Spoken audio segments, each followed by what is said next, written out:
കുന്നംകുളത്ത് പോലീസ് മർദ്ദനമേറ്റ പോലീസിന്റെ ക്രൂരമായ മർദ്ദനമേറ്റ യൂത്ത് കോൺഗ്രസ് നേതാവ് സുജിത്താണ് ഇപ്പോൾ സംസാര വിഷയം.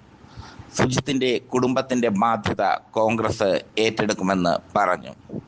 പോലീസ് സ്റ്റേഷനിലെ CCTV ദൃശ്യങ്ങൾ പുറത്തു വന്നത് വലിയ സെൻസേഷനിലായി മാറി. പിണറായി പോലീസിനെതിരെ ഉപയോഗിക്കേണ്ട ആയുധമാക്കി കോൺഗ്രസ് അതിനെ അതിവിദഗ്ധമായി മാറ്റി.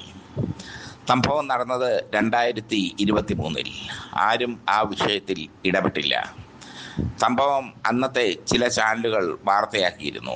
ആ വാർത്ത ഇങ്ങനെയാണ്: 4 പേർ ചേർന്ന് മദ്യപിക്കുന്നു, പോലീസ് അവിടെ എത്തുന്നു, മദ്യപിച്ചവരെ അറസ്റ്റ് ചെയ്യാൻ പോലീസ് ശ്രമിക്കുന്നു, പോലീസിനെ സുജിത്ത് തടയുന്നു, സംഘർഷമുണ്ടാകുന്നു, സബ് ഇൻസ്പെക്ടർക്ക് പരിക്കേറ്റു.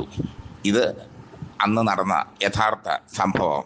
സബ് ഇൻസ്പെക്ടർക്ക് പരിക്കേറ്റപ്പോൾ പോലീസിന് നിയന്ത്രണം നഷ്ടപ്പെട്ടു. പോലീസ് തനി സ്വഭാവം കാട്ടി. സുജിത്തിനെ സ്റ്റേഷനിലേക്ക് പിടിച്ചുകൊണ്ടുപോവുകയും ക്രൂരമായി മർദ്ദിക്കുകയും ചെയ്തു.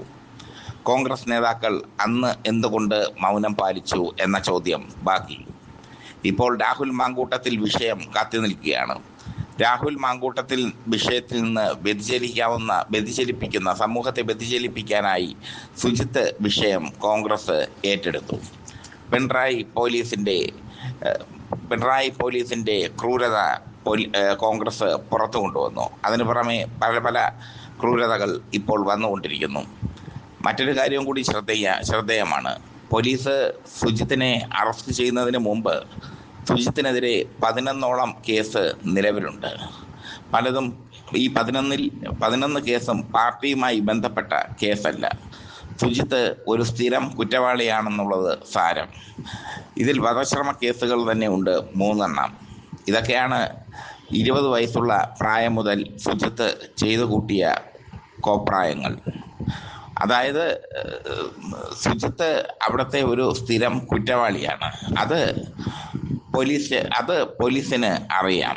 ഇൻസ്പെക്ടർ വരെ ആക്രമിക്കാനുള്ള ധൈര്യം സുജിത്തിന് ഉണ്ട്. ഇതൊക്കെയാണ് ഇപ്പോൾ പുറത്ത് കൊണ്ടുവരുന്നത് പൊളിറ്റിക്സ് കേരള. യഥാർത്ഥത്തിൽ രാഹുൽ മാങ്കൂട്ടത്തിൽ വിഷയം കത്തി നിൽക്കുകയാണ്. കോൺഗ്രസ് നാറി നിൽക്കുകയാണ്. ഈ നാറ്റത്തിൽ നിന്ന് രക്ഷപ്പെടാൻ സുജിത്തിന്റെ വിഷയം കൊണ്ടുവരുന്നു. സുജിത്തിനെ മർദ്ദിച്ചതിനോട് പൊളിറ്റിക്സ് കേരള ഒരിക്കലും യോജിക്കുന്നില്ല. പോലീസിന് ചേർന്ന രീതിയല്ല അത്. പൊതുവെ കേരള പോലീസിന് ഒരു അഭിമാനമുണ്ട്. ആ അഭിമാനത്തിന് ക്ഷതം വരുത്തുന്ന രീതിയിലാണ് സുജിത്തിനെ മർദ്ദിച്ചതെന്ന് പൊളിറ്റിക്സ് കേരള നിസ്സംശയം പറയും. പക്ഷേ അപ്പുറത്തെ സൈഡ് കൂടി, പോലീസിന്റെ ഭാഗം കൂടി നോക്കണം. അത് ഇപ്പോൾ മാധ്യമങ്ങൾ ശ്രദ്ധിക്കുന്നില്ല. മാധ്യമങ്ങളെല്ലാം ഒറ്റക്കെട്ടായി സുജിത്തിനെ പിന്താങ്ങിക്കൊണ്ട് രംഗത്ത് വരുന്നു. കോൺഗ്രസ് ഉദ്ദേശിച്ചതും അതാണ്. വൈദ്യൻ കൽപ്പിച്ചതും രോഗി ഇച്ഛിച്ചതും പാല് എന്ന മട്ടിൽ സുജിത്തിന്റെ ഫ്ലാഷ് ബാക്കൊക്കെ മാറ്റിവെച്ച് സുജിത്തിനെ വെള്ളപൂശാൻ കോൺഗ്രസും ശ്രമിക്കുന്നു. പോലീസ് മർദ്ദനം ക്രൂരമായി പോയി. ഒരു മനുഷ്യനോട് ഇത്രയും ക്രൂരമായ രീതിയിൽ പ്രതികരിക്കരുത് ആരും. എന്തായാലും 4 പോലീസുകാർക്ക് സസ്പെൻഷൻ കിട്ടി. ഈ 4 പേരെയും ജോലിയിൽ നിന്ന് പിരിച്ചുവിടണമെന്ന് സതീശൻ ആവശ്യപ്പെട്ടു കഴിഞ്ഞു. ഇങ്ങനെയൊക്കെയാണ് കാര്യങ്ങളുടെ പോക്ക്. യഥാർത്ഥ സംഭവം പൊളിറ്റിക്സ് കേരള റിപ്പോർട്ട് ചെയ്യുന്നു. പൊളിറ്റിക്സ് കേരള എപ്പോഴും സത്യത്തിൻ്റെ നേർക്ക് പിടിക്കുന്ന കണ്ണാടിയായിരിക്കും. സുജിത്ത് അത്ര ചെറിയ പുള്ളിയൊന്നുമല്ല. 11ഓളം കേസുണ്ട്. അതിൽ വധശ്രമ കേസുകളുണ്ട്. 20 വയസ്സുള്ള പ്രായം മുതൽ അദ്ദേഹം കുറ്റകൃത്യങ്ങൾ ചെയ്തു തുടങ്ങിയതാണ്. മാരകായുധങ്ങൾ ഉപയോഗിച്ച് മർദ്ദിച്ചതിന്, വധശ്രമത്തിന് 2 കേസുണ്ട്. മാരകായുധങ്ങൾ ഉപയോഗിച്ച് മർദ്ദിച്ചതിന്. കുന്നംകുളം എരുമപ്പെട്ടി സ്വദേശിയാണ് സുജിത്ത്. കുന്നംകുളം പോലീസ് പല കേസുകളും സുജിത്തിനെതിരെ രജിസ്റ്റർ ചെയ്തിട്ടുണ്ടെങ്കിലും രാഷ്ട്രീയ സ്വാധീനം ഉപയോഗിച്ച് ഇയാൾ രക്ഷപ്പെട്ട് പോവുകയായിരുന്നു എന്നാണ് പോലീസ് പറഞ്ഞത് പൊളിറ്റിക്സ് കേരളയോട്. എന്തായാലും പോലീസിൻ്റെ ആക്രമണം ശരിയല്ല. പക്ഷേ സുജിത്തിനെ വെള്ളപൂശുന്നതും ശരിയല്ല.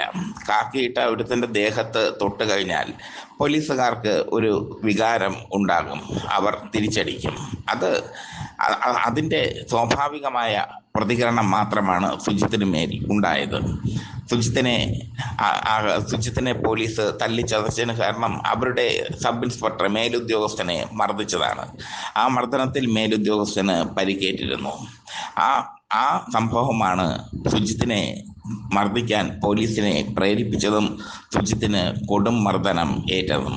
ഇത്തരത്തിലുള്ള നഗ്നമായ സത്യങ്ങൾ പൊളിറ്റിക്സ് കേരള പുറത്തുവിടും, അന്നും ഇന്നും എപ്പോഴും ഇപ്പോഴും.